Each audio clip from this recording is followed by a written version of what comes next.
छत्रपती संभाजीनगरच्या नीट परीक्षा केंद्रावर खाजगी विद्यार्थ्यांमार्फत विद्यार्थ्यांची चेकिंग केली जाते। आपल्यासोबत अधिकारी आहेत, त्यांच्यासोबत आपण चर्चा करणार आहोत। सर, ती मुलं तुम्ही नेमलेत ती खाजगी मुलं आहेत, कोणत्या नेमलेत अधिकाऱ्यांना? बरं, NTA द्वारे ही जी फ्रिस्किंग एजन्सी असते ती अपॉइंट केली जाते। यामध्ये केंद्रप्रमुखाचा काहीही रोल नसतो। यांच्याकडे NTA ची जी टीम असते। माझा प्रश्न असा आहे, ती जी दोन मुलं आहेत तिथं त्यांच्या गळ्यात आय कार्ड नाही आहे, जे आय कार्ड आहे ते हाताने लिहिले, त्यावर फोटो नाही, त्यांना नेमणुकीचा अधिकार कोणी दिला आहे ते विद्यार्थ्यांची तपासणी करत आहेत। NTA कडनं पूर्ण टीम येते, CCTV, बायोमेट्रिक, फ्रिस्किंग। पण असं जर कोणीही गळ्यात कार्ड असं कार्ड जर गळ्यात घालून कोणी आलं त्यासाठी थांबलं आणि त्यांनी जर विद्यार्थी चेकिंग केली तर तुम्ही म्हणणार का NTA ती टीम पाठवली? नाही, NTA ची टीम आधी येते फ्रिस्किंगसाठी। आम्हाला माझा एवढाच प्रश्न आहे, आता ते दोन मुलं विद्यार्थ्यांची चेकिंग करतात ते कोण आहेत? ते जे विद्यार्थी ते जे मुलं आहेत ते एक एजन्सीकडून नेमले जातात आणि NTA त्याला नेमते। त्यांच्या गळ्यात आय कार्ड आहे का? आय कार्ड त्यांनी घातलेले आहेत, आय कार्ड त्यांनी घातलेले फोटो आहे का, शिक्का आहे का, नाव आहे का? NTA कडनं त्यांचे आय कार्ड्स पण आलेले आहेत आणि त्यांना इश्यू पण केलेले आहेत। फ्रिस्किंग, बायोमेट्रिक आणि CCTV ह्या 3 गोष्टींचं जे आहेत सर, त्यात तुम्ही त्यांचे आय कार्ड बघितले का? ते केंद्रप्रमुखांच्या अधिकाराच्या बाहेरचं असतं, ते NTA कडून ते येतात। जर त्यांच्याकडे आय कार्ड नसेल, त्याच्यावर फोटो नसेल, तर त्यांना तुम्ही बाहेर काढले पाहिजे ना। तुम्ही तसं NTA ला कळवलं पाहिजे, ही अशी मुलं कोणी पाठवली तिथं? ह्या सूचनेचा नक्की विचार करू आणि NTA ला कळवू। ती मुलं कोण आहेत आता?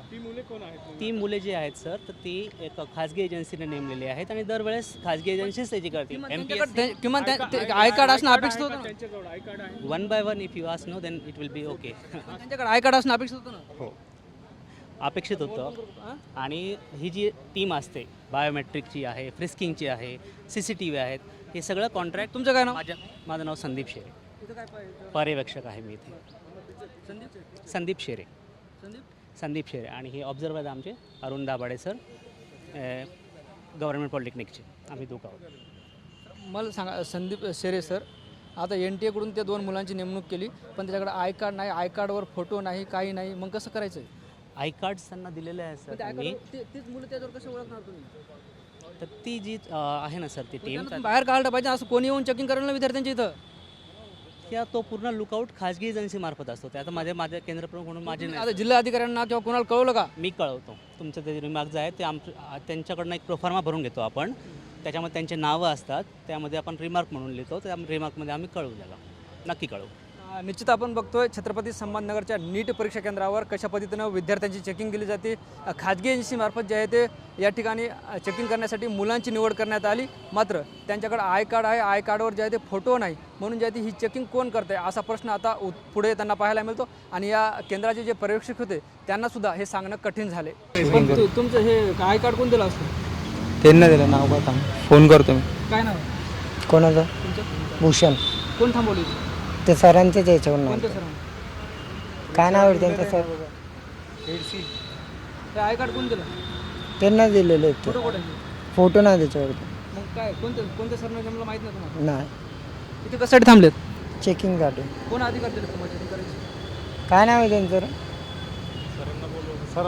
एक मिनटं, सरांना बोलून घेऊ, ते सांगतील तुम्हाला माहित क्लिअर. नाही. कसं ठरलं तुमचं पैशांचं कसं काय?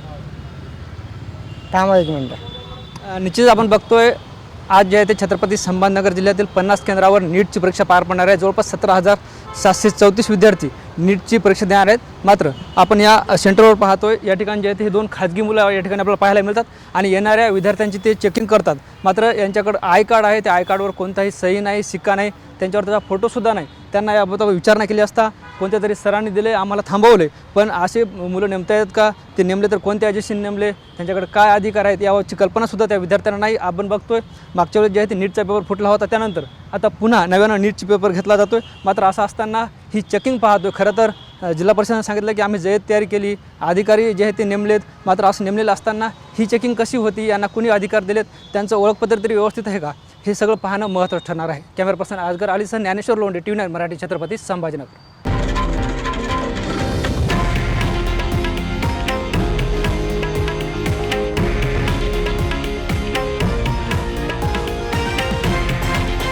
हे आहे देशातील नंबर 1 न्यूज नेटवर्क आणि आपण पाहत आहात TV9 मराठी, एकमेव।